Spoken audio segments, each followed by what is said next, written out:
ಈ ಕಾರ್ಯಕ್ರಮದ ಪ್ರಾಯೋಜಕರು ಜೈನ್ ಇರಿಗೇಷನ್ ಸಿಸ್ಟಮ್ಸ್ ಲಿಮಿಟೆಡ್, ಜಾಗತಿಕ ತುಂತುರು ಮತ್ತು ಹನಿ ನೀರಾವರಿ ಉಪಕರಣಗಳ ಉತ್ಪಾದಕರು, ಬೇಸಾಯ ತಂತ್ರಜ್ಞಾನ ನಿರೂಪಕರು ಹಾಗೂ ರೋಗರಹಿತ ಟಿಶ್ಯೂ ಕಲ್ಚರ್ ಗಿಡಗಳು. ಕ್ಯಾಡ್ಬರೀಸ್, ಕೋಕೋ ಬೆಳೆಸಿ ಅಧಿಕ ಆದಾಯ ಗಳಿಸಿ. ವೀಕ್ಷಕರೇ ನಮಸ್ಕಾರ. ಇವತ್ತಿನ ಜ್ಞಾನ ವಿಜ್ಞಾನಿ ಕಾರ್ಯಕ್ರಮಕ್ಕೆ ತಮಗೆ ಸ್ವಾಗತ. ಈಗ ಮಾವು, ಗೋಡಂಬಿ ಹಲವಾರು ಬೆಳೆಗಳು ಈಗ ಹೂವಾಗುವಂಥ ಕಾಲ, ಡಿಸೆಂಬರ್ ತಿಂಗಳ. ಸ್ವಲ್ಪ ಮಳೆ ಚಳಿಗಾಲ ಎಲ್ಲ ವ್ಯತ್ಯಾಸ ಆದರೂ ಕೂಡ ಒಂದು ಮಟ್ಟದಲ್ಲಿ ಇವೆಲ್ಲ ಹೂವಾಗಿ ಹಾಕ್ತವೆ, ಕಾಯಿ ಬಿಡ್ತವೆ. ಅವಕ್ಕೂ ಬೇರೆ ದಾರಿ ಇಲ್ಲ. ಅದು ಸ್ವಲ್ಪ ಅದರಲ್ಲಿ ವ್ಯತ್ಯಯಗಳಾಗತ್ತೆ, ಅಥವಾ ಏನೋ ಎರಬರಿ ಆಗುತ್ತೆ. ಕೆಲವೊಂದಷ್ಟು ವರ್ಷ ನೀಡಿ ಹೂ ಬಿಡುತ್ತೆ, ಕೆಲವೊಂದು ಸರಿ ಸರಿಯಾಗಿ ಹೂ ಬರೋದಿಲ್ಲ, ಹೂ ಬರುವಾಗ ಚಿಗುರು ಬರುತ್ತೆ. ಇವೆಲ್ಲ ಈ ವಾತಾವರಣ ವ್ಯತ್ಯಾಸ ಆದಾಗ ಇರುತ್ತೆ. ಅದರಲ್ಲೂ ಕೂಡ ಈಗ ಮಾವಿನ ಹಂಗಾಮು ಶುರುವಾಗಿದೆ. ಈಗಾಗಲೇ ರಾಮನಗರ ಭಾಗದಲ್ಲಿ ಮಾವು ಸಾಕಷ್ಟು ಹೂವಾಗಿದೆ. ಇನ್ನುಳಿದಂಥ ಭಾಗದಲ್ಲಿ ಇನ್ಮೇಲೆ ಸಾಮಾನ್ಯವಾಗಿ ಜನವರಿ 15ರವರೆಗೆ ಹೂ ಬರುವಂಥ ಸೀಸನ್ನು. ಈಗ ಇವತ್ತಿನ ಚರ್ಚೆಯ ವಿಷಯ ಈ ಹೂವಾಗುವ, ಚಿಗುರುವ ಮತ್ತು ಹೂವಾಗುವ ಹಂಗಾಮಿನಲ್ಲಿ ಮಾವಿನಲ್ಲಿ ಬರುವ ಕೀಟಗಳು ಯಾವ್ಯಾವುದು, ಅವುಗಳ ನಿರ್ವಹಣೆ ಹೇಗೆ. ಹಿಂದೆಲ್ಲ ನಾವು ಸಾಕಷ್ಟು ಕಾರ್ಯಕ್ರಮ ಮಾಡಿದ್ದೀವಿ, ಆದ್ರೂ ನಿರ್ದಿಷ್ಟವಾಗಿ ಇಲ್ಲಿ ನಾವು ಮಾತಾಡೋದಕ್ಕೆ ಕೂತಿದ್ದೀವಿ. ನಮಗೆ ಮಾಹಿತಿಯನ್ನು ಕೊಡೋದಕ್ಕೆ ನಮ್ಮ ಖಾಯಂ ಕೀಟಶಾಸ್ತ್ರಜ್ಞರಾದಂಥ ಡಾಕ್ಟರ್ ರಾಮೇಗೌಡರು ಇದ್ದಾರೆ. ಅವರು ಈಗಾಗಲೇ ಪಾಠ ಸರಣಿಯಲ್ಲಿ ಮಾವಿನ ಕೀಟಗಳ ಬಗ್ಗೆ ಏನು ಮಾಡಿದ್ದಾರೆ, ಬಟ್ ಆದರೆ ನಾವು ಜ್ಞಾನ ವಿಜ್ಞಾನಿಯಲ್ಲಿ ನಿರ್ದಿಷ್ಟವಾಗಿ ಮಾತಾಡೋಣ ಅಂತ ಹೇಳಿ ಕೂತಿದ್ದೀವಿ. ಬನ್ನಿ ಡಾಕ್ಟರ್ ರಾಮೇಗೌಡರನ್ನು ಮಾತಾಡಿಸಿ ಮಾವಿನ ಕೀಟಗಳ ನಿರ್ವಹಣೆ, ನಿಯಂತ್ರಣಗಳ ಮಾತು ಇಲ್ಲ, ಈಗ ಏನಿದ್ರು ನಿರ್ವಹಣೆ ಮಾಡೋದು, ಹೇಗೆ ನಿರ್ವಹಣೆ ಮಾಡೋದು ಅಂತ ಕೇಳಿ ತಿಳ್ಕೊಳ್ಳೋಣ.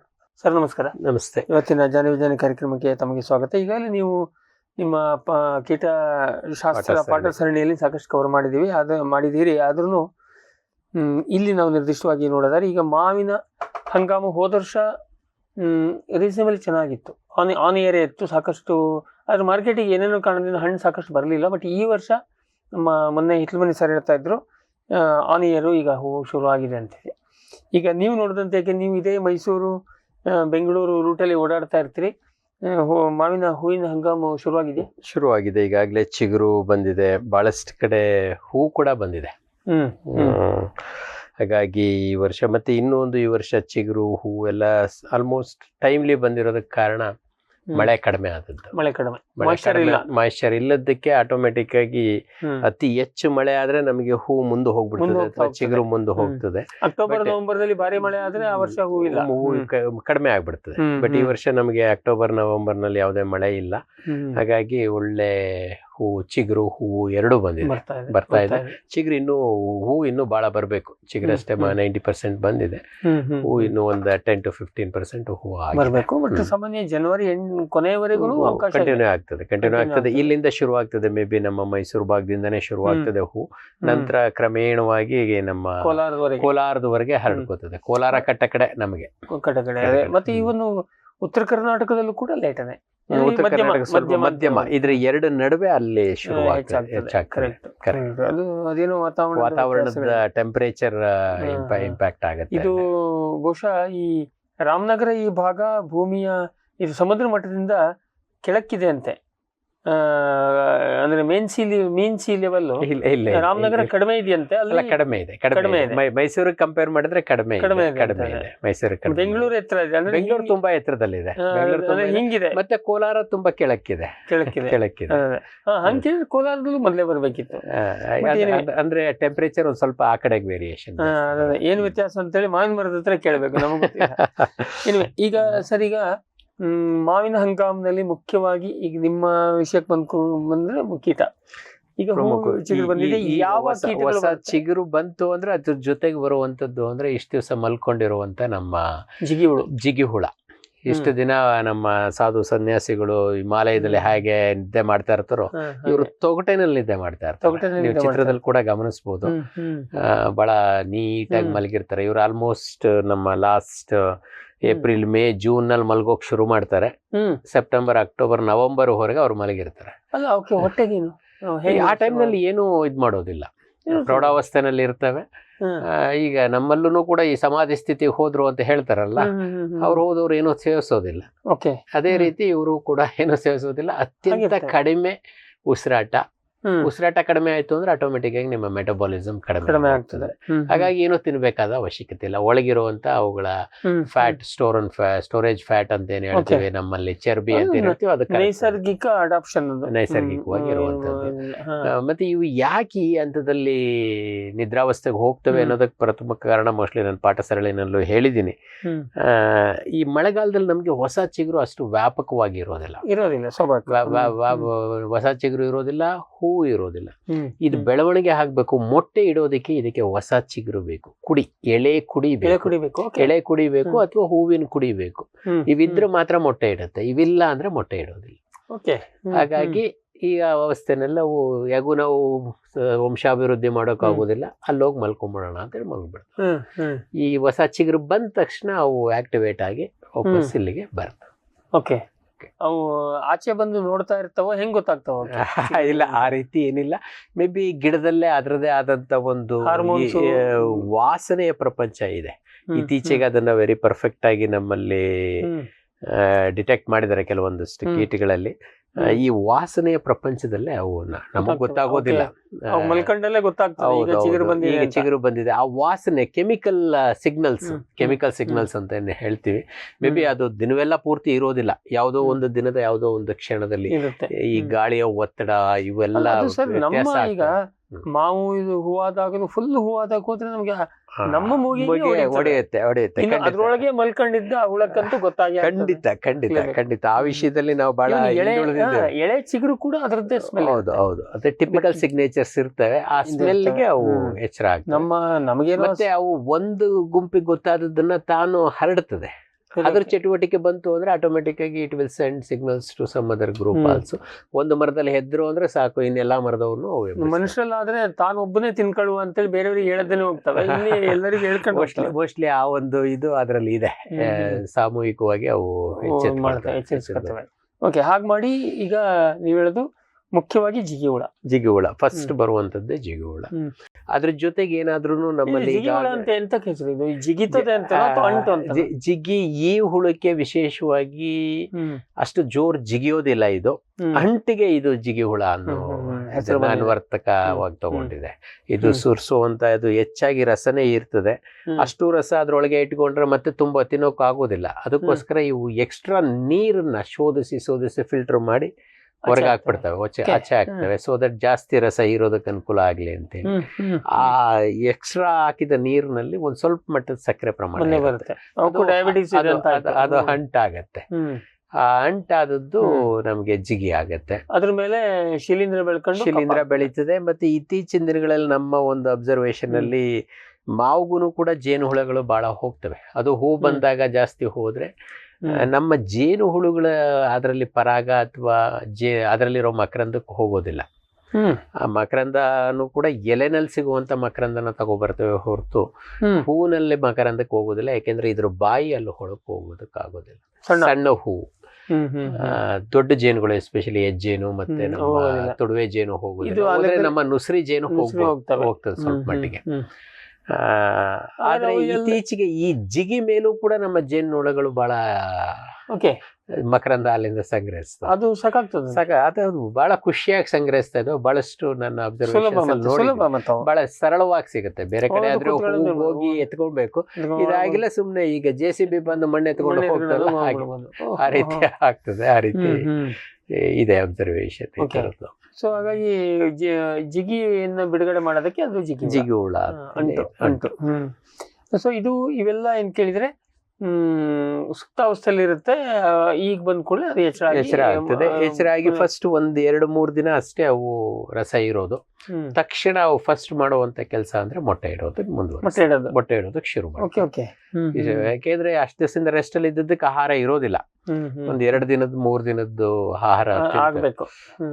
ಅಕಸ್ಮಾತ್ ಏನಾದ್ರು ಚಳಿ ಜಾಸ್ತಿ ಇದ್ರೆ ಇನ್ನೂ 1-2-3 ದಿನ ತಿಂತವೆ.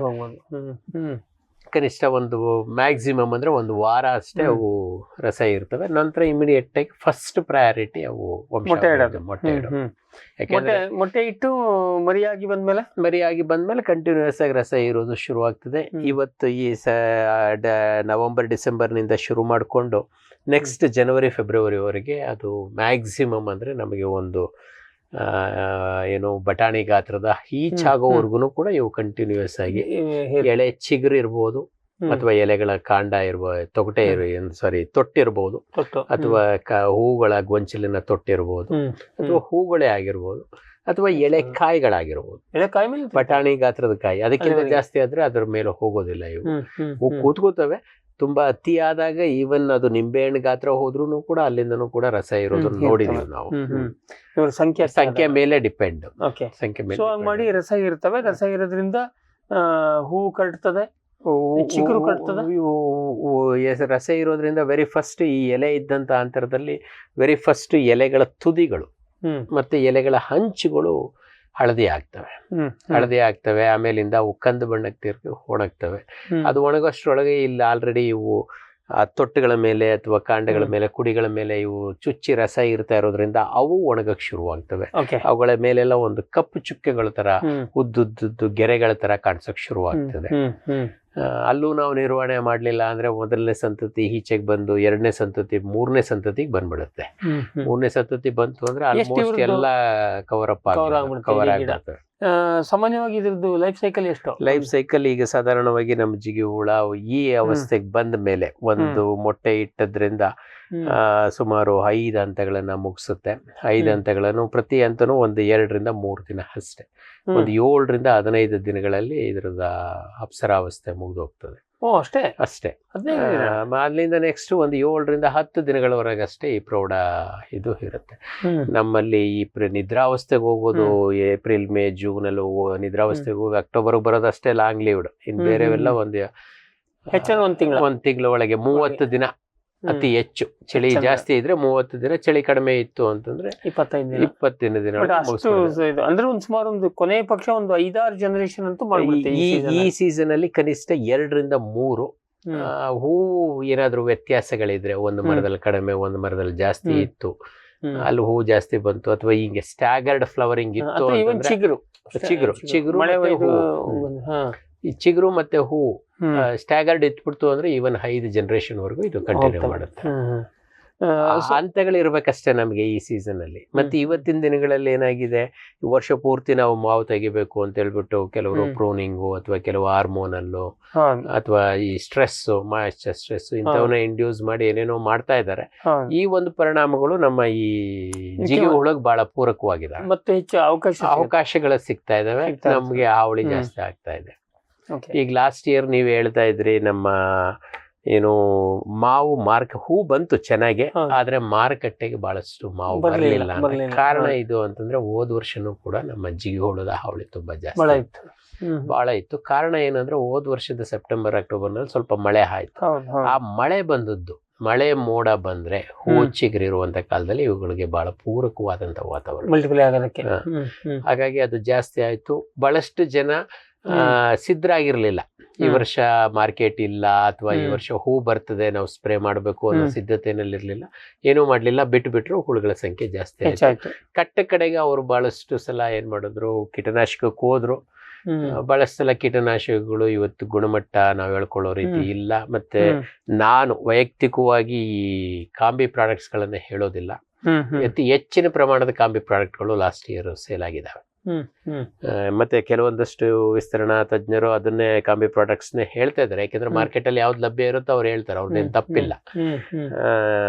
ಅವು ನಮಗೆ ಕೈ ಕೊಟ್ವು. ಅದರಿಂದಾಗಿ ನಮಗೆ ಲಾಸ್ಟ್ ಇಯರ್ ಬಹಳಷ್ಟು ನಿಯಂತ್ರಣಕ್ಕೆ ಬರ್ಲಿಲ್ಲ, ಬಹಳಷ್ಟು ನಷ್ಟ ಆಯ್ತು. ಹಾಗಾಗಿ ಹೂ ಬಂದ್ರು ಕೂಡ ಆ ಮಟ್ಟಕ್ಕೆ ಕಾಯಿ ಬರ್ಲಿಲ್ಲ. ಬ್ಯಾರಿಕ್ಸ್ ಹಂಟರ್ ಫೆರ್ಮೋನ್ ಟ್ರಾಪ್ಸ್ನೊಂದಿಗೆ ರೇನೋಸಾರಸ್ ದುಂಬಿ ಮತ್ತು ಕೆಂಪು ಮೂತಿ ಹುಳುಗಳಿಂದ ತೆಂಗು, ತಾಳೆ, ಅಡಿಕೆ ಮರಗಳ ಸಂರಕ್ಷಣೆ. ತರಕಾರಿ ಮತ್ತು ಹಣ್ಣಿನ ಬೆಳೆಗಳಲ್ಲಿ ಹಣ್ಣಿನ ನೊಣಗಳ ನಿಯಂತ್ರಣಕ್ಕೆ ಬ್ಯಾರಿಕ್ಸ್ ಕ್ಯಾಚ್ ಫ್ರೂಟ್ ಫ್ಲೈ ಹಾಗೂ ವೆಜಿಟೇಬಲ್ ಫ್ಲೈ ಟ್ರ್ಯಾಪ್. ರಸ ಹೀರುವ ಕೀಟಗಳನ್ನು ಹಿಡಿಯಲು ಬಣ್ಣದ ಕ್ರೋಮ್ಯಾಟಿಕ್ ಸ್ಟಿಕ್ಕಿ ಟ್ರ್ಯಾಪ್ಸ್. ಪೇಟೆಂಟ್ ಹೊಂದಿದ ತಂತ್ರಜ್ಞಾನ, ದೀರ್ಘಕಾಲದವರೆಗೂ ಬಾಳಿಕೆ.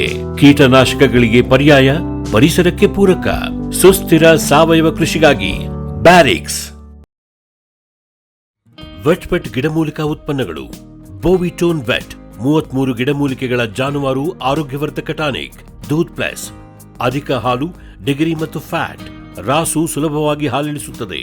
ಫಾಸ್ಟ್ ಪ್ಲಸ್ ಗರಿಷ್ಠ ರಂಜಕ, ಕ್ಯಾಲ್ಸಿಯಂ, ಜೀವಸತ್ವಗಳು, ಖನಿಜಗಳು, ಪ್ರೋಬಯೋಟಿಕ್ಸ್ ಇತ್ಯಾದಿ.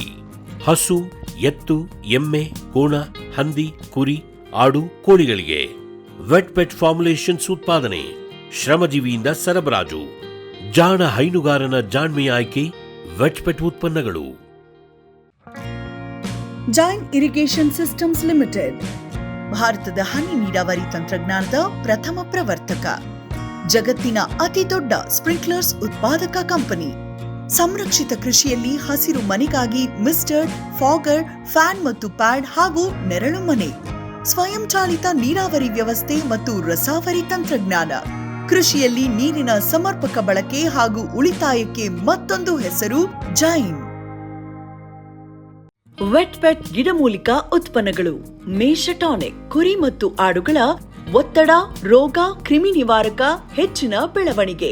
ಕುಕ್ಕುಟ ಟಾನಿಕ್, ಕಡಿಮೆ ಆಹಾರ, ಉತ್ತಮ ಆರೋಗ್ಯ, ಕೋಳಿಗಳ ಅಧಿಕ ಬೆಳವಣಿಗೆ.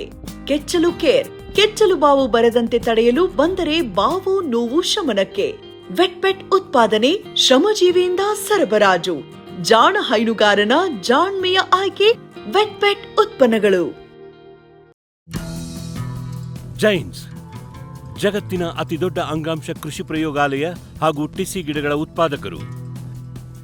ಸಮೃದ್ಧ ಇಳುವರಿಗೆ ಜೈನ್ ಜೀನೇನ್, ಯಾಲಕ್ಕಿ, ನೇಂದ್ರನ್ ಹಾಗೂ ಕೆಂಪು ಬಾಳೆ ಸಸಿಗಳು, ದಾಳಿಂಬೆ, ಭಗವತಳಿಯ ರೋಗಮುಕ್ತ ಸಸಿಗಳು, ಲಕ್ನೋ 49 ಪೇರಳೆ, ಸ್ಟ್ರಾಬೆರಿ ಇತ್ಯಾದಿ ಗಿಡಗಳು ಯೋಗ್ಯ ಬೆಲೆಯಲ್ಲಿ. ಅಂಗಾಂಶ ಕೃಷಿಯ ಜಾಗತಿಕ ಬ್ರ್ಯಾಂಡ್ ಜೈನ್.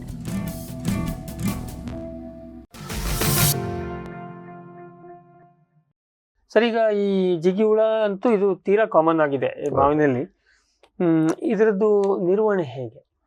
ನಿರ್ವಹಣೆ ಅಂತಂದ್ರೆ ನಾವು ಈ ಕಾಲಕ್ಕೆ ಶುರು ಮಾಡೋ ಬದಲು ಇಂದಿನ ಹಂಗಾಮಿನಿಂದನೇ ಇದ್ರ ನಿರ್ವಹಣೆಗೆ ಪ್ಲಾನ್ ಮಾಡ್ಕೋಬೇಕು. ನಮ್ದು ಹಂಗಾಮ್ ಮುಗಿತಾ ಇದ್ದಂಗೆ ನಮ್ಮ ಚಾಟಣಿ ಮಾಡ್ಕೋಬೇಕು, ಪ್ರೂನಿಂಗ್ ಅಥವಾ ಸೌರುವಿಕೆ ಅಂತ ಏನ್ ಹೇಳ್ತೀವಿ. ನಾವು ಅದ್ರ ಮೇಲೆ ಕಾರ್ಯಕ್ರಮ ಮಾಡಿದೀವಿ ಅಂದ್ರೆ ಹೌದು, ಬೆಳೆ ಮುಗಿದ ಮೇಲೆ ಏನ್ ನಿರ್ವಹಣೆ ಮಾಡಬೇಕು. ಹೌದು, ಆ ತಕ್ಷಣವೇ ನಾವು ಅದನ್ನ ಮಾಡ್ಕೊಂಡು ಗಿಡದ ಮೇಲೆ, ಗಿಡದ ಕಾಂಡದ ಹೊರಗುನು ಕೂಡ ಬಿಸಿಲು ಚೆನ್ನಾಗಿ ಬೀಳ್ಬೇಕು. ಎಲ್ಲಾ ಕೊಂಬೆ ರೆಂಬೆಗಳಿಗೂ ಬಿಸಿಲು ಚೆನ್ನಾಗಿ ಬೀಳ್ಬೇಕು. ಗಾಳಿ ಈ ಕಡೆಯಿಂದ ಆ ಕಡೆಗೆ ಸರಾಗವಾಗಿ, ಗಿಡದಿಂದ ಈ ಕಡೆ ನಿಂತ ಆ ಕಡೆ ಕಾಣಬೇಕು. ಇದು ಏನಿಲ್ಲ, ಇದು ಗೋಡೆ ಕಟ್ಟದಂಗೆ. ಆ ರೀತಿ ಆದ್ರೆ ನಮ್ಮ ಜಿಗಿ ಹುಳ ನಂದು ಬೆಳೆ ಅಂತವೆ. ಈಗ ನಿಮ್ಗೆ ಈ ಕಡೆಯಿಂದ ಆ ಕಡೆ ನಿಂತವ್ರು ಯಾರು ಅಂತ ಕಾಣಿಸಿದ್ರೆ ಆಟೋಮೆಟಿಕ್ ಆಗಿ ನಿಮ್ ಜಿಗಿ ಹುಳ ಅಲ್ಲಿ ಇರೋದಿಲ್ಲ, ಬಿಟ್ಟು ಹೋಗ್ಬಿಡ್ತವೆ. ಈಗ ನಾನು ಅವಾಗ್ಲೇ ಹೇಳಿದೆ, ಇವೆಲ್ಲ ಕಾಂಡದಲ್ಲಿ ಹೋಗಿ ಮಲ್ಕೊಂಡಿರ್ತವೆ ಅಂತ ಹೇಳಿ. ಕಾಂಡದ ಮೇಲೆ ಬಿಸಿಲು ಗಾಳಿ ಅಡ್ಡಾಡ್ತಾ ಇದೆ ಅಂದ್ರೆ ಅವಕ್ ಮಲ್ಕೊಳ್ಳೋದಕ್ಕಾಗೋದಿಲ್ಲ. ಬಹಳಷ್ಟು ಸಂಖ್ಯೆ ಉಳಿಯೋದಿಲ್ಲ ನೆಕ್ಸ್ಟ್ ಸೆಪ್ಟೆಂಬರ್, ಅಕ್ಟೋಬರ್ ವರೆಗೆ. ಸೊ ಹಂಗಾರೆ ಇಲ್ಲಿ ನೀವ್ ಹೇಳುದು ಗಾಳಿ ಬೆಳಕು ಆಡುವಂಗೆ, ಚೆನ್ನಾಗಿ ಬಿಸಿಲು ಬೀಳುವಂಗೆ ಚಾಟ್ನಿ ಮಾಡೋದು ಬಹಳ ಅತ್ಯಂತ ಪ್ರಮುಖ. ಅದ್ರ ಜೊತೆಗೇನೆ ಹಿಂದ್ಗಡೆನೆ ನಮ್ಮ ಕಾಂಡಕ್ಕೆ ಸುಣ್ಣ, ಕೆಮ್ಮಣ್ಣು ಮತ್ತೆ ಸೆಗಣಿ ಇವುಗಳ ಮಿಶ್ರಣವನ್ನ ಬಳಸೋದು ಬಹಳ ಉತ್ತಮ. ಇದು ಹಿಂದೆನೂ ಇತ್ತು ಪುರಾತನ. ಯಾವ ಪ್ರಮಾಣಕ್ಕೆ ಮಾಡಿ? ಯೂಶಲಿ ನಾನು ಒಂದು 200 ಲೀಟರ್ ನೀರಿಗೆ 10 kg ಸುಣ್ಣ, 10 kg ಕೆಮ್ಮಣ್ಣು, ಕೆಂಪು ಮಣ್ಣು ಸಿಗ್ಲಿಲ್ಲ ಅಂತಂದ್ರೆ ಜಿಗಟಾಗಿರುವಂತ ಕಪ್ಪು ಮಣ್ಣಾದ್ರೂ ತೊಂದರೆ ಇಲ್ಲ. ಅದ್ರ ಜೊತೆಗೆ ಒಂದು 20 kg ಸೆಗಣಿ, ಇದನ್ನ ಸೇರಿಸ್ಕೊಂಡು ಬಳಿಯೋದು. ಇವತ್ತಿನ ದಿನಗಳಲ್ಲಿ ಬಹಳಷ್ಟು ಜನ ಅದನ್ನೊಂದ್ ಸ್ವಲ್ಪ ಜರಡಿ ಹಿಡ್ಕೊಂಡು ಸ್ಪ್ರೇ ಮಾಡೋದಕ್ಕೂ ಇದ್ ಮಾಡ್ಕೊಂಡಿದ್ದಾರೆ. ಯಾಕೆಂದ್ರೆ ಬಳಿಯೋದಕ್ಕೆ ಸ್ವಲ್ಪ ಲೇಬರ್ಸ್ ಕಷ್ಟ ಪಡ್ತಾರೆ, ಮೇಲದ್ದು ಬಳಿಯೋದು. ರಾಸಾಯನಿಕ ಏನ್ ಬೇಡ, ರಾಸಾಯನಿಕ ಸದ್ಯಕ್ಕೆ ಏನ್ ಬೇಡ. ಕೆಲವೊಂದಷ್ಟು ಸಂದರ್ಭಗಳಲ್ಲಿ ಯಾರಿಗೆ ಈ ವಾತಾವರಣದಲ್ಲಿ ಆರ್ದ್ರತೆ ಜಾಸ್ತಿ ಇರ್ತದೋ ಅಂತ ಕಡೆ ನಮ್ಮ ಮೈಲ್ ತುತ್ತ ಕೂಡ ಸೇರಿಸ್ಕೋಬಹುದು. ಕಾಪರ್ ಆಕ್ಸಿಕ್ಲೋರೈಡ್ ಅಥವಾ ನಮ್ಮ ಟರ್ಮೈಟ್ ಅಥವಾ ಗೆದ್ದಲು ಹುಳದ ಏನಾದ್ರು ತೊಂದರೆ ಇತ್ತು ಅಂದ್ರೆ ಬೇಕಂದ್ರೆ ಕ್ಲೋರ್ಪೈರಿಫಾಸ್ ಅನ್ನು ಕೂಡ ನಾವು ಸೇರಿಸ್ಕೋಬಹುದು. ಇದಕ್ಕೆ ಸಾಮಾನ್ಯ ಈಗ ನೀವು 200 ಲೀಟರ್ ನೀರಿಗೆ ಒಂದು 50 ಮಿಲಿ ಹಾಕದ, ಅದು ಕ್ಲೋರ್ಪೈರಿಫಾಸ್ ಒಂದು ಲೀಟರ್ಗೆ 5 ml ವರೆಗೂ ಹಾಕೋಬಹುದು. 2 ರಿಂದ 5 ml ವರೆಗೂ ಹಾಕೋಬಹುದು, ತೊಂದರೆ ಇಲ್ಲ. ಯಾಕೆಂದ್ರೆ ಅದು ಮಣ್ಣಲ್ಲಿ ಸೇರ್ಕೊಂಡಿರೋದ್ರೆ ಬಹಳಷ್ಟು ದಿವಸ ಅದು ಇರುತ್ತೆ. ಸುಮಾರು 5 ml ವರೆಗೆ ಸುಮಾರು ಹಾಕ್ಬೇಕು. ಬಟ್ ಅಷ್ಟು ಹಾಕಿದ್ರೆ ಬಹುತೇಕ ಯಾಕೆಂದ್ರೆ ಕಾಂಡ ಕೊರಕ ಎಲ್ಲದಕ್ಕೂ ಇದು ಅದು ಒಂದೇ ಪದ್ಧತಿಯಿಂದ ನಿಮಗೆ ಸುಮಾರು ಹುಳಗಳು ಬರ್ತವೆ. ಈ ಕಾಂಡದಲ್ಲಿ ನಿದ್ದೆ ಮಾಡುವಂತದ್ದು ನಮ್ ಜಿಗಿ ಹುಳ ಅಲ್ಲದೆ ಓಟೆ ಕೊರಕ ಇದೆ, ಅಲ್ಲೇ ಮಲ್ಕೋತದೆ ಮಳೆಗಾಲದಲ್ಲಿ. ಅದಲ್ಲದೆ ನಮ್ ಕಾಂಡ ಕೊರಕ ಅದ್ರ ಮೇಲೆ ಮೊಟ್ಟೆ ಇಡೋಕ್ ಹೋಗ್ತದೆ. ಮೊಟ್ಟೆ ಇಡಕ್ಕೂ ಇದು ಅವಕಾಶ ಕೊಡೋದಿಲ್ಲ. ಬೈ ಚಾನ್ಸ್ ಮೊಟ್ಟೆ ಇಟ್ಟಿದ್ರು ಕೂಡ ನಾವೇನೋ ಮಾಡೋ ತಡ ಆಯ್ತು ಅಂದ್ರೆ ಬಂದಂತ ಮರಿ ಹುಳು ಮೇಲೆ ಇದನ್ನ ತಿಂದ್ರೆ ಈ ತೊಗಟೆನಲ್ಲಿರುವಂತ ಏನು ಮಣ್ಣಾಗ್ಲಿ ಸುಣ್ಣ ಆಗ್ಲಿ ಅಥವಾ ನಮ್ಮ ಸೆಗಣಿನ ತಿಂದ್ರೆ ಇಮಿಡಿಯೇಟ್ ಆಗಿ ಅದು ಬೆಳವಣಿಗೆ ಆಗೋದಿಲ್ಲ. ಬಹಳ ಸಲ ಕೆಳಗೆ ಬಿದ್ದೋಗ್ಬಿಡ್ತದೆ. ಅದು ಒಳಕ್ ಹೋಗೋ ಚಾನ್ಸಸ್ ತುಂಬಾ ಕಮ್ಮಿ. ಸೊ ಹಾಗಾಗಿ ಇದು ಒಂಥರ ಹೋಲಿಸ್ಟಿಕ್ ವರ್ಕ್ ಆಗ್ತದೆ. ಬಹಳಷ್ಟು ಮಲ್ಟಿ ಪೆಸ್ಟ್ ಟಾರ್ಗೆಟೆಡ್. ಇದು ಇದರಲ್ಲಿ ಮುಖ್ಯ ಕಾಂಡಕ್ಕೆ ಒಂದು ಹೊಡೆದ್ರೆ ಸಾಕು. ಮುಖ್ಯ ಕಾಂಡಕ್ಕೂ ಒಂದು ಹೊಡೆದ್ರೆ ಸಾಕು. ಬೈ ಚಾನ್ಸ್ ನಮ್ಮ ಬ್ರಾಂಚಿಂಗ್ ಏನಾದ್ರೂ ತುಂಬಾ ಕೆಳಗೆ ಇತ್ತು ಅಂದ್ರೆ ಸುಮಾರು 8-10 ಅಡಿ ಎತ್ತರದವರೆಗೂ ಮಾಡ್ಕೊಳ್ಳೋದು ಬಹಳ ಉತ್ತಮ. ಈಗ ಇದ್ರದ್ದು ಸ್ಪ್ರೇ ಮಾಡೋದು ಕಷ್ಟ, ನೋಸಲ್ ಅಲ್ಲಿ ಪಾಸ್ ಆಗೋದಿಲ್ಲ. ಫಿಲ್ಟರ್ ಮಾಡ್ಕೋಬೇಕು. ಫಿಲ್ಟರ್ ಮಾಡ್ಕೊಂಡ್ರೆ ಓಕೆ. ಮತ್ತೆ ಇವತ್ತಿನ ಬಹಳಷ್ಟು ಪವರ್ ಸ್ಪ್ರೇಯರ್ಸ್ ಗಳಲ್ಲಿ ಅಷ್ಟು ಫೈನ್ ನಾಸಲ್ಸ್ ಬರೋದಿಲ್ಲ. ಕೋರ್ಸ್ ನಾಸಲ್ ಇಟ್ಕೊಂಡ್ರೆ ಬಹಳ ಈಸಿಯಾಗಿ ಕವರ್ ಮಾಡೋದು ಸುಲಭ ಆಗತ್ತೆ. ಹಂಗಾದ್ರೆ ಈವನ್ ಅಡ್ಡ ಹೋಗಿರೋ ಬ್ರಾಂಚ್ ಎಲ್ಲೆಲ್ಲಿ ಕಾಂಡಕ್ಕೆ ಕ್ರ್ಯಾಕ್ ಗಳಿಗೆ ಅಲ್ಲೆಲ್ಲ ಹೊಡೆದು ಮತ್ತೆ ಅದ್ರ ಜೊತೆಗೇನೆ ಅವಕಾಶ ಇತ್ತು ಅಂದ್ರೆ ಮಾಡ್ಕೊಂಡ್ರೆ ಒಳ್ಳೇದು. ಅವಕಾಶ ಮಾಡ್ಕೊಂಡು ಎಲ್ಲಿ ಸಡಿಲವಾದ ತೊಗಟೆ ಇದೆಯೋ ಅದನ್ನೆಲ್ಲ ಬಿಡಿಸ್ಬಿಡ್ಬೇಕು. ಅದಕ್ಕೆ ಬೇಕು ಅಂದ್ರೆ ನಮ್ಮ ಕಾಯಿರ್ದು ಗ್ಲೌಸ್ಗಳು ಬರ್ತವೆ, ಅದನ್ನ ಯೂಸ್ ಮಾಡ್ಬೋದು. ಇಲ್ಲಾಂದ್ರೆ ಕೆಲವು ಸಲ ನಮ್ಮ ಬಿಲ್ಡಿಂಗ್ಗಳಿಗೆ ಮೊದಲು ಬ್ರಷ್ ಯೂಸ್ ಮಾಡ್ತಿದ್ರು, ಈಚೆ ಕಡಿಮೆ ಆಗಿದೆ. ಆ ಬ್ರಷ್ಗಳನ್ನು, ಮೆಟಲ್ ಬ್ರಷ್ಗಳನ್ನು ಕೂಡ ಯೂಸ್ ಮಾಡ್ಕೊಂಡು ಮಾಡ್ಬೋದು. ಮತ್ತೆ ಇನ್ನೊಂದು ಇಂಪಾರ್ಟೆಂಟು, ಈ ಎಸ್ಪೆಷಲಿ ನಮ್ಮ ಕಾಂಡ ಕೊರ್ಕದ್ ಬಂದಾಗ ಹೇಳ್ತೀವಿ, ನಮ್ಮ ಮೆಷಿನರೀಸ್ ಯೂಸ್ ಮಾಡ್ಬೇಕಾದ್ರೆ ಕಾಂಡಗಳಿಗೆ ಏನೋ ಗಾಯ ಆಗದಂಗೆ ನೋಡ್ಕೋಬೇಕು, ಡ್ಯಾಮೇಜ್ ಆಗದಂಗೆ ನೋಡ್ಬೇಕು. ಯಾಕೆಂದ್ರೆ ಅದ್ರ ವಾಸನೆ ನಮ್ಮ ಹುಳುಗಳನ್ನ ಅಟ್ರಾಕ್ಟ್ ಮಾಡುತ್ತೆ. ಈಗ ನಾವು ಮೊದಲು ಆರಂಭದಲ್ಲೂ ಅದೇ ಹೇಳಿದ್ವಿ, ವಾಸನಾ ಪ್ರಪಂಚ, ಕೀಟಗಳು ಗಿಡಗಳ ಸಂಬಂಧ ಏನಿದ್ರು ವಾಸನೆನಲ್ಲೇ ಬಹಳಷ್ಟು ಇದೆ. ಈಗ ಅಷ್ಟು ಮಾಡಿ ಒಂದು ನೀವು ಈಗ ಮಳೆಗಾಲ ಇದು ಬೆಳೆ ಮುಗಿದ ತಕ್ಷಣ ಅನ್ನು ಮಾಡಿ ಕಾಂಡ ರಕ್ಷಣೆಗೆ ವ್ಯವಸ್ಥೆ ಮಾಡಬೇಕು ಒಂದು. ಆಮೇಲೆ ಮುಂದೆ ಸೀಸನ್ ಬಂದ್ಮೇಲೆ ಈ ಕಾಲದಲ್ಲಿ ಏನಾದ್ರೂ ನಿಮ್ಗೆ ಹಿಂದಿನ ವರ್ಷ ನಮ್ಮ ಜಿಗಿ ಹುಳ ಇತ್ತು ನಮ್ಮ ತೋಟದಲ್ಲಿ ಅಂದ್ರೆ ಮಳೆಗಾಲದಲ್ಲಿ ಅವಕಾಶ ಸಿಕ್ಕಾಗ ಚೆನ್ನಾಗಿ ಮಳೆ ಬಿದ್ದ ತಕ್ಷಣ ಸಾಧ್ಯ ಆದ್ರೆ ನೀವು ಕಾಂಡಕ್ಕೆ ಸ್ಪ್ರೇ ಮಾಡಿದ್ರೆ ಒಳ್ಳೆ, ಏನು ನಮ್ಮ ಸುಣ್ಣ ಮಣ್ಣು ಬೆಳೆದಿದ್ರೆ ಒಳ್ಳೇದು. ಬೆಳೆದಿಲ್ಲ ಅಂತಂದ್ರೆ ಆ ಟೈಮ್ನಲ್ಲಿ ನಮ್ಮ ಮೆಟ್ರೈಸಿಯಂ ಅಥವಾ ಲೆಕ್ಯಾನಿಸಿಲಿಯಂ ಅಥವಾ ಬಿವೇರಿಯಾ ಇವು ಯಾವುದಾದ್ರೂ ಕೀಟನಾಶಕ ಶಿಲೀಂಧ್ರಗಳನ್ನ ಎಲೆಗಳ ಮೇಲೆ ಆಸ್ ವೆಲ್ ಎಸ್ ಕಾಂಡದ ಮೇಲೆ, ಪ್ರಮುಖವಾಗಿ ಕಾಂಡದ ಮೇಲೆ ಸಿಂಪರಣೆ ಮಾಡೋದಿದೆ. ಅಲ್ಲಿ ಮಲ್ಕೊಂಡಿರುವಂತವು ನಮಗೆ ಮಳೆಗಾಲದಲ್ಲೇ ಮಾಡೋದು. ಬೈ ಚಾನ್ಸ್ ಮಳೆಗಾಲದಲ್ಲಿ ಮಾಡ್ಲಿಕ್ಕೆ ಆಗ್ಲಿಲ್ಲ ಅಂದ್ರೂ ಈ ಕಟ್ಟ ಕಡೆ ಮಳೆಗಳು ಸೆಪ್ಟೆಂಬರ್ ಅಕ್ಟೋಬರ್ ಮಳೆಗಳಲ್ಲಿ ಅದನ್ನ ಮಾಡ್ಕೊಳ್ಳೋದು ಉತ್ತಮ. ಹೌದು, ಮೆಟ್ರೈಸಿಯಂ ಬಹಳ broad spectrum insecticide. By chance ಆಗ್ಲೂ ಮಾಡ್ಲಿಕ್ಕೆ ಆಗ್ಲಿಲ್ಲ ಅಂತಂದ್ರೆ ಈ ಹಿಂಗಾರು ಮಳೆಗಳಲ್ಲಿ ಕೆಲವೊಂದ್ಸಲಿ ನಮ್ಮ ಸೈಕ್ಲೋನ್ ಡಿಪ್ರೆಷನ್ಸ್ ಗಳಾಗ್ತವೆ. ಅವಾಗ ಏನಾದ್ರು ಮೋಡ ಬಂತು, ತುಂತುರು ವಾತಾವರಣ ಇತ್ತು ಅಂತಂದ್ರೆ ಅವಾಗ್ಲೂ ಕೂಡ ನಾವು ಅದನ್ನ ಉಪಯೋಗಿಸ್ಕೋಬಹುದು. ಮೆಟ್ರೈಸಿಯಮ್, ಲೆಕ್ಯಾನಿಸಿಲಿಯಂ ಅಥವಾ ಬಿವೇರಿಯಾ ಇವು ಮೂರು ಕೂಡ ನಡೀತವೆ. ಇವನ್ನ ನಮ್ಮ AHR ಕೂಡ ಲೆಕ್ಯಾನಿಸಿಲಿಯಂ ಮತ್ತೆ ಬಿವೇರಿಯಾ ಎರಡನ್ನೂ ರೆಕಮೆಂಡ್ ಮಾಡಿದ್ದಾರೆ. ಇತ್ತೀಚೆಗೆ ಬಹಳಷ್ಟು ಬೇರೆ ಸಂಸ್ಥೆಗಳು ಮೆಟ್ರೈಸಿಯಂ ಕೂಡ ರೆಕಮೆಂಡ್ ಮಾಡ್ತಾ ಇದ್ದಾರೆ. ಯಾಕೆಂದ್ರೆ ಅದು ಬ್ರಾಡ್ ಸ್ಪೆಕ್ಟ್ರಮ್ ಇದೆ. ಇದರಲ್ಲಿ ಏನಪ್ಪಾ ಅಂದ್ರೆ ಒಂದೊಂದು ಸ್ಟ್ರೈನ್ಗಳು ಸ್ವಲ್ಪ ಪ್ಲಸ್ ಆರ್ ಮೈನಸ್ ಇದಿರ್ತವೆ, ವೇರಿಯೇಷನ್ ಇದ್ದೇ ಇರುತ್ತೆ. ಯಾಕೆಂದ್ರೆ ಮಟ್ಟಕ್ಕೆ ನಿಮಗೆ ನೈಸರ್ಗಿಕವಾಗಿ ನಿರ್ವಹಣೆ ಬಹಳ ಚೆನ್ನಾಗಿ ಸಿಗುತ್ತೆ. ಜೈವಿಕ ಹಂತ ದಾಟಿದ್ರೆ ಮುಂದೆ ಆ ಹಂತ ದಾಟಿದ್ರೆ ನಮಗೆ ಈಗ ಏನ್ ಪ್ಲಾಂಟ್ ಆರಿಜಿನ್ ಅಜರ್ಡಕ್ಟಿನ್ ಇರ್ಬೋದು ಅಥವಾ ಮೀನೆಣ್ಣೆ ಸಾಬೂನ್ ಇರ್ಬೋದು. ಇವತ್ತು ಮೀನೆಣ್ಣೆ ಸಾಬೂನ್ ಮಾರ್ಕೆಟ್ ಅಲ್ಲಿ ಸಿಗ್ತಾ ಇಲ್ಲ ಅಂತಂದ್ರೆ ನೀವೇ ಸ್ಥಳೀಯವಾಗಿ ಮೀನಿನ ಅಂಗಡಿನಲ್ಲಿ ಸಿಗುವಂತ ವೇಸ್ಟ್ ಅನ್ನು ತಗೊಬಂದು 5 kg ವೇಸ್ಟ್ಗೆ ಸುಮಾರು 5 kg ಬೆಲ್ಲ ಹಾಕಿ 1 ತಿಂಗಳಷ್ಟು ಅದನ್ನ ಕಳಿಯೋದಕ್ಕೆ ಬಿಡೋದು. ಅದನ್ನ ಕಳೆದ ಮೇಲೆ ಅದನ್ನ ಸೋಸ್ಕೊಂಡು ಅದಕ್ಕೊಂದು 50 ml ಶಾಂಪೂ ಹಾಕೊಂಡು 100 ಲೀಟರ್ ನೀರು ಮಾಡ್ಕೊಂಡು ಅದನ್ನ ಸಿಂಪರಣೆ ಮಾಡೋದು. ಪ್ರತಿ 100 ಲೀಟರ್ ದ್ರಾವಣಕ್ಕೆ 5 kg ಅಷ್ಟು ಬೆಲ್ಲ ಪ್ಲಸ್ 5 kg ಅಷ್ಟು ಮೀನಿನ ವೇಸ್ಟ್. ಮೀನಿನ ಅಂಗಡಿ ಅವ್ರೇನು ಅದನ್ನ ಬಳಸೋದಿಲ್ಲ, ಬಿಸಾಡೋದು. ಅದನ್ನ ತಗೊಬಂದು ನಾವು ಬಳಸ್ಕೋಬಹುದು. ಅದ್ರಲ್ಲಿ ಸ್ವಲ್ಪ ಮೈಕ್ರೋ ನ್ಯೂಟ್ರಿಯೆಂಟ್ಸ್ ಕೂಡ ನಮ್ಮ ಗಿಡಗಳಿಗೆ ಸಿಗುವ ಸಾಧ್ಯತೆ ಇರುತ್ತೆ. ಮೀನು ಒಳ್ಳೆ ಗೊಬ್ಬರ ಆಗತ್ತೆ. ಅದೊಂದು ಬಹಳ ಇದು ಆ ವಾಸನೆಗೆ ಬಹಳ ಪರಿಣಾಮಕಾರಿ. ಇದು ಅದು ಎಲ್ಲೂ ಕೂರೋದಕ್ ಬಿಡೋದಿಲ್ಲ. ಸುಸ್ತಾಗ್ಬಿಡ್ತವೆ. ಅದು ನಮಗೂ ಸ್ವಲ್ಪ. ಬಟ್ ನಮ್ಮ ಮೀನೆಣ್ಣೆ ಕಂಪೇರ್ ಮಾಡಿದ್ರೆ ಇದ್ರದ್ದು ಅಷ್ಟು ವಾಸನೆ ಇರೋದಿಲ್ಲ. ಮೀನೆಣ್ಣೆ ತುಂಬಾ ಗಾಢವಾದ ವಾಸನೆ ಇರುತ್ತೆ. ಅದಕ್ಕೆ ಕಂಪೇರ್ ಮಾಡಿದ್ರೆ ಇದು ತುಂಬಾ ಮೈಲ್ಡ್. ಇದು ನಮಗ್ ಟಾಲರಬಲ್. ಹುಳುಗಳಿಗೆ ಸ್ವಲ್ಪ ಇನ್ನು ತೊಂದರೆ ಇರುತ್ತೆ. ಸೊ ಆಯ್ತು. ಆಮೇಲೆ ಇದರ ಮೇಲೆ ಕಟ್ಟ ಕಡೆಯದಾಗಿ ನಮ್ಮ ಕೀಟನಾಶಕಗಳಲ್ಲಿ ಒಂದು ಎಚ್ಚರಿಕೆ ಏನಪ್ಪಾ ಅಂತಂದ್ರೆ, ಆರಂಭದಲ್ಲಿ ನಾವು ಏನು ಅಸಿಫೇಟ್ ಅನ್ನ ಸಿಂಪರಣೆ ಸಜೆಸ್ಟ್ ಮಾಡ್ತೀವಿ. Broad spectrum contact insecticide, stomach insecticide ಎಲ್ಲ ಇರುತ್ತೆ. ಗಿಡಕ್ಕೂ ಸಿಸ್ಟಮಿಕ್ಕು ಹುಳಕ್ಕೂ ಸಿಸ್ಟಮಿಕ್ ಆಗುತ್ತೆ ಇದು. ಅದನ್ನ ಫಸ್ಟ್ ಸ್ಪ್ರೇ ನಿಮ್ಮ broad spectrum systemic insecticide contact action ಇದೆ. ಅದು ಟಚ್ ಹೋದ್ರೂ ಸತ್ತೋಗ್ತದೆ, ಇಲ್ಲ ಹುಳ ಹೊಟ್ಟೆಗೆ ತಗೊಂಡ್ರು ಸತ್ತೋಗುತ್ತೆ, ಅಥವಾ ಗಿಡದ ಮೂಲಕ ಹುಳ ಹೊಟ್ಟೆಗೆ ತಗೊಂಡ್ರು ಸತ್ತೋಗ್ತದೆ. ಹಂಗಾಗಿ ಅದು ಮಲ್ಟಿಪಲ್. ಅದು 1 ಲೀಟರ್ ನೀರಿಗೆ 1 ಗ್ರಾಮ್ ಬಳಸಬೇಕಾಗ್ತದೆ. ಅದು 75% ವೆಟಬಲ್ ಪೌಡರ್ ಇರುತ್ತೆ. ಅದಿಲ್ಲ ಅಂತಂದ್ರೆ ನೆಕ್ಸ್ಟ್ 2ನೇದು, ಈಗಾಗ್ಲೇ ಮೊಟ್ಟೆ ಇಟ್ಬಿಟ್ಟಿದಾವೆ ನಮ್ಮ ಹುಳಗಳು ಅಂತಂದ್ರೆ, ಅವು ಬಂದಾಗ್ಲೇ ವಾರ 15 ದಿನ ಆಗಿದೆ, ಪ್ರೊಫೆನೋಫಾಸ್ ಕೀಟನಾಶಕ ನಾವು ತಗೋಬಹುದು. ಮೊಟ್ಟೆ ಇಟ್ಟಿದ್ರೆ ಅದೊಂದು ತತ್ತಿನಾಶಕವಾದಂತ ಮತ್ತೆ ಅದೊಂದು ಸಂಪರ್ಕ ಮತ್ತೆ ಹೊಟ್ಟೆಗೆ ಹೋಗುವ ಇದು. ಅಂದ್ರೆ ಹುಳುಗಳು ಅಲ್ಲಿ ಇಲ್ಲಿ ಈ ಬಹಳಷ್ಟು ಸಲ ಸಂದರ್ಭಗಳಲ್ಲಿ ಬೆಳಿಗ್ಗೆ ಹೊತ್ತು ಹಿಮ ಬಿದ್ದಾಗ ಆ ಕೀಟನಾಶಕ ಯಾಗೋ ಮಾಡಿ ಅದ್ರ ದೇಹ ಸೇರ್ಕೊಳ್ಳುತ್ತೆ. ಇವು ಹಿಂಗೆ ಎಲೆನಕ್ಕೆ ಏನು ಅದರ ಸೊಂಡಲ್ ಕೆಳಗೆ ಇಟ್ಕೊಂಡೆ ತಿರುಗಾಡ್ತಾ ಇದ್ರು, ಆ ಹಿಮದಲ್ಲಿ ಈ ಕೀಟನಾಶಕ ಲೇಪನ ಆಗಿತ್ತು, ಸಮೂಹ ಇದಕ್ಕೆ ಹೋಗ್ಬಿಡುತ್ತೆ, ಪ್ರೊಬೋಸಿಸ್ ಟಚ್ ಆಗುತ್ತೆ. ಏನೋ ನೀರ್ ಸಿಕ್ತು ಅಂತೇಳಿ ಅದು ಕೂಡ ಹೊಳಗ್ ತಗೊಂಡ್ಬಿಟ್ಟಿರುತ್ತೆ. ಅದು ನಮಗೆ ಈ ಕೀಟನ ಬಹಳ ಸರಳವಾಗಿ ಕೊಲ್ಲೋದಕ್ಕೆ ಸಹಾಯ ಮಾಡುತ್ತೆ. ಅದ್ರ ಜೊತೆ ತತ್ತಿಗಳು ಇದ್ರ ಸಂಪರ್ಕಕ್ಕೆ ಬಂದ್ರೆ, ಯೂಶಲಿ ಇದು ತತ್ತಿಗಳ ಒಳಕ್ಕೆ ಚುಚ್ಚಿ ಇಟ್ಟಿರ್ತದೆ, ಇದು ಸಿಂಪರಣೆ ಮಾಡಿದಾಗ ಅಲ್ಲಿ ಹೋಗಿ ಟಚ್ ಆಗತ್ತೆ. ಬಹಳ ಪರಿಣಾಮಕಾರಿ ಆದಂತದ್ದು. ಅದು ಪ್ರೊಫೆನೋಫಾಸ್ 2 ml, ಅದು 50 EC ಪ್ರಮಾಣದಲ್ಲಿ ಸಿಗುತ್ತೆ. ಬಟ್ ಏನಪ್ಪಾ ಅಂದ್ರೆ ನಾವು ಈ ಕೀಟನಾಶಕಗಳನ್ನು ಬಳಸ್ಬೇಕಾದ್ರೆ ಒಂದು ಗುಣಮಟ್ಟದ ಕಂಪನಿಯ ಕೀಟನಾಶಕಗಳನ್ನ ಬಳಸ್ಕೋಬೇಕು. ಬಹಳಷ್ಟು ಸಲ ಏನಾಗ್ತದೆ, ಕಡಿಮೆ ದುಡ್ಡು ಅಂತೇಳಿ ಒಂದು ಸ್ಥಳೀಯ ಕಂಪನಿಗಳದನ್ನ ಎಲ್ಲ ಬಾಣ ಬಿರುಸು ಏನೇನೋ ಬರ್ತವೆ.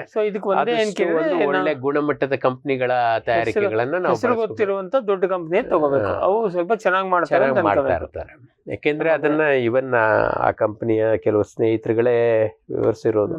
ಇವ್ರ ಆ ಟೆಕ್ನಿಕಲ್ ಮ್ಯಾಟರ್ ಇದಕ್ಕೆ ಅವರು ಇದನ್ನೆಲ್ಲ ಪೇ ಮಾಡೋದು ಇರ್ತದಲ್ಲ, ಅಲ್ಲಿ ಉಳಿಸೋದಕ್ಕೋಸ್ಕರ ಇಲ್ಲೇನೋ ಒಂಚೂರು ಕಡಿಮೆ ಮಾಡಿರ್ತಾರೆ. ಬಟ್ ಅಲ್ಟಿಮೇಟ್ಲಿ ನಮಗೆ ಗುಣಮಟ್ಟದಲ್ಲಿ ಅದು ಆಗತ್ತೆ. ಸೊ ಇನ್ ಕೇಳಿದ್ರೆ ಅವು ನಾವು ಒಂದು ಸ್ಟ್ಯಾಂಡರ್ಡ್ ಬ್ರ್ಯಾಂಡ್ ಅನ್ನು ತರಬೇಕು. ಮತ್ತೆ ಈ ಚಿಗುರಿರೋ ಹಂತದಲ್ಲಿ ನಮ್ಮ ಅಂತರ್ವ್ಯಾಪಿ ಕೀಟನಾಶಕಗಳು ಇಮಿಡಾಕ್ಲೋಪ್ರಿಡ್ ಮತ್ತೆ ಯಾವುದು ಥಯಾಮೆಥಾಕ್ಸಾಮು ಅಥವಾ ಥಯಾಕ್ಲೋಪ್ರಿಡ್, ಇವು ನಿಯೋನಿಕಾಟೆನಾಯ್ಡ್ಸ್ ಚಿಗುರಿರೋ ಹಂತದಲ್ಲಿ ಮಾತ್ರ ಇದನ್ನು ಸಿಂಪಡಿಸಬೇಕು. ನಂತರ ಹೂ ಬಂದಾಗ ಇವು ಬೇಡ.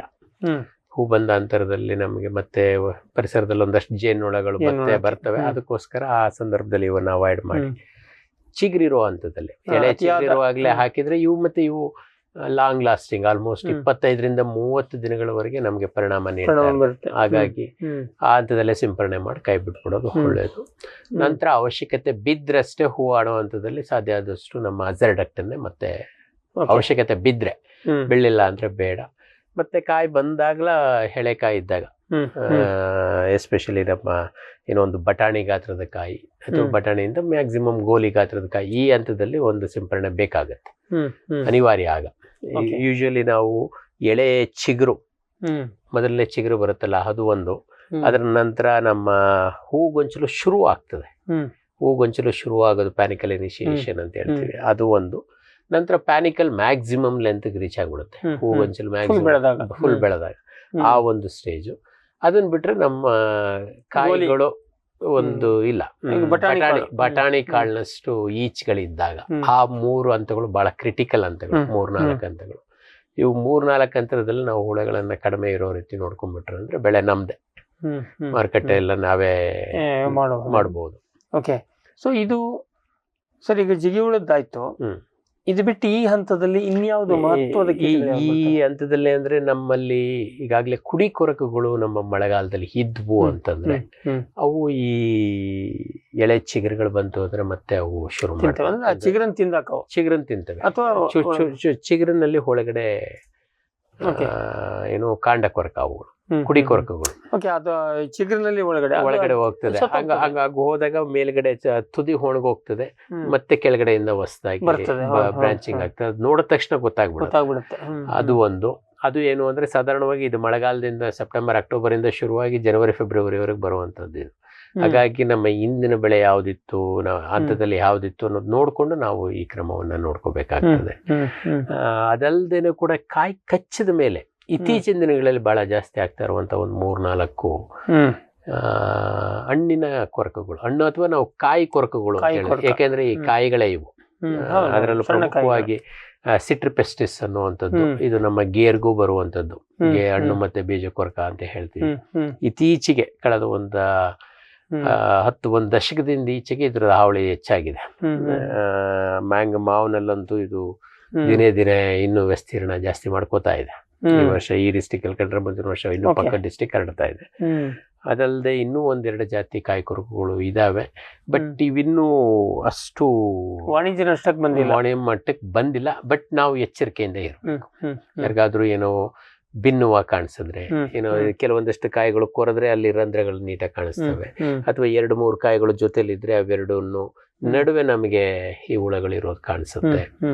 ಇಂಥವು ಏನಾದ್ರು ಬಂದ್ರೆ ತಕ್ಷಣ ನಮ್ ಗಮನಕ್ಕೆ ತನ್ನಿ. ನಾನು ತಮಗೂ ಕೂಡ ಹೇಳ್ಬಿಟ್ಟಿದ್ದೀನಿ, ನಮ್ಗಲ್ದಿದ್ರು ಫಾರ್ಮ್ ಟಿವಿ ಗಮನಕ್ಕೆ ತಂದ್ರೆ ಸಾಕು, ಅವ್ರು ನಮ್ಮ ಗಮನಕ್ಕೆ ತರ್ತಾರೆ ಅಂತಾನು ಹೇಳಿದ್ದೀನಿ ನನ್ನ ರೆಗ್ಯುಲರ್ ಕ್ಲಾಸಸ್ ಅಲ್ಲಿ. ಯಾಕೆಂದ್ರೆ ಇವುಗಳಿಗೆಲ್ಲ ನಾವ್ ಇನ್ನೂ ಒಂದು ಸಿಸ್ಟಮ್ಯಾಟಿಕ್ ಮ್ಯಾನೇಜ್ಮೆಂಟ್ ಪ್ರೋಟೋಕಾಲ್ ಮಾಡಿಲ್ಲ. ಯಾಕೆಂದ್ರೆ ನಮಗೆ ಹೊಸದು. ಮತ್ತೆ ಕೀಟನಾಶಕಗಳನ್ನ ಇದು ಆಹಾರ ಪದಾರ್ಥ ನೇರವಾಗಿ ಹಸಿಯಾಗಿ ತಿನ್ನೋದ್ರಿಂದ ನಾವು ಹೇಗಾದ್ರಾಗಿ ಹೇಳಲಿಕ್ಕೆ ಆಗೋದಿಲ್ಲ. ಅನಿವಾರ್ಯ ಸಂದರ್ಭಗಳಲ್ಲಿ ನಮ್ಮಲ್ಲಿ ಇವೆಲ್ಲ ಪತಂಗ ಜಾತಿಗೆ ಸೇರಿದಂತ ಕೀಟಗಳಾಗಿರೋದ್ರಿಂದ ಬ್ಯಾಸಿಲಸ್ ತುರಿಂಜಿಯನ್ಸಿಸ್ ಧೈರ್ಯವಾಗಿ ಬಳಸಬಹುದು, ಅದೇನು ಹಾನಿಕಾರಕ ಅಲ್ಲ. ಮತ್ತೆ ಸಂಪರ್ಕ ಕೀಟನಾಶಕಗಳನ್ನು ಧೈರ್ಯವಾಗಿ ಮಾಡಬಹುದು. ಕಾರಣ ಏನಂತಂದ್ರೆ ನಮ್ಗಿನ್ನು ಹಾರ್ವೆಸ್ಟಿಂಗ್ ಸೀಸನ್ ಏನು ದೂರ ಇರುತ್ತೆ, ಟೈಮ್ ಇರುತ್ತೆ. ಆ ಟೈಮ್ನಲ್ಲಿ 2-3 ತಿಂಗಳು ಕನಿಷ್ಠ ಹಸಿ ಕಾಯಿನೆ ಬಳಸಿದ್ರು ಕನಿಷ್ಠ 2 ತಿಂಗಳು ಗ್ಯಾಪ್ ಸಿಗತ್ತೆ. ಆ ಒಂದು ಧೈರ್ಯದ ಮೇಲೆ ಅದನ್ನ ಬಳಸಬಹುದು. ಬಟ್ ಬೀಟಿಗಂತ ಸಮಸ್ಯೆ ಇಲ್ಲ.